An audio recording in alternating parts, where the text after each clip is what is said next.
அந்த காலகட்டத்திலலாம் கவுண்டமணியோட காமெடிக்கு வந்து எப்படி சார் இருக்கும் அது?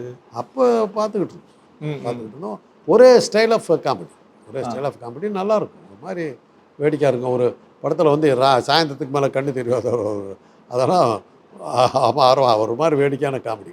ஸ்லாப்ஸ்டிக், பெருசாக சிந்திக்கிற காமெடி இல்லை. சிந்திக்கிற காமெடியை கொண்டது வந்து எடுத்திங்கன்னாக்கா விவேக் தான் கொண்டார்.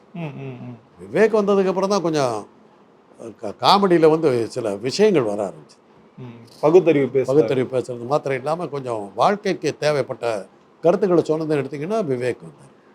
மற்றதெல்லாம் சந்தானமெல்லாம் துணுக்கு தோரணம் தான், ஜோக் தான்.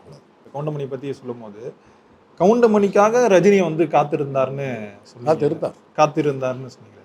அந்த காலகட்டத்தில் ரஜினியை விட கவுண்டமணி தான் அதிக சம்பளம் வாங்கினார்னு. சம்பளம் எல்லாம் அது கிடையாது, அவருடைய கால் ஷீட் கிடைக்காது. அந்த அளவுக்கு பிஸியாக இருந்தார்.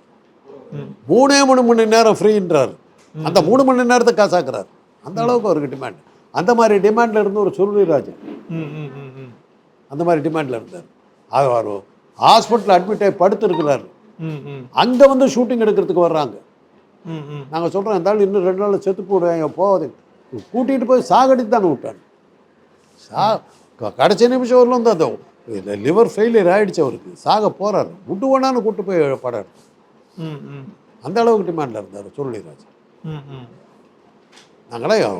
நான் ஜேஎஸ்ல வேலை பார்க்கும்போது அவர் அட்மிட் ஆகிருந்தார்.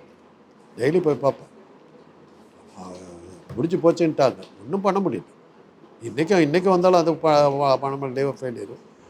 அப்போ நான் எவ்வளோ சொல்லி கேட்கல, எத்தனை ப்ரொடியூசர் வந்து உட்காந்துட்டு இந்த ஒரு சீன் மாத்திரம் பண்ணிட்டு போட்டு போட்டு மார்க்லாம் பார்த்து இது போட்டு கொண்டு போட்டு தான் மறுபடியும்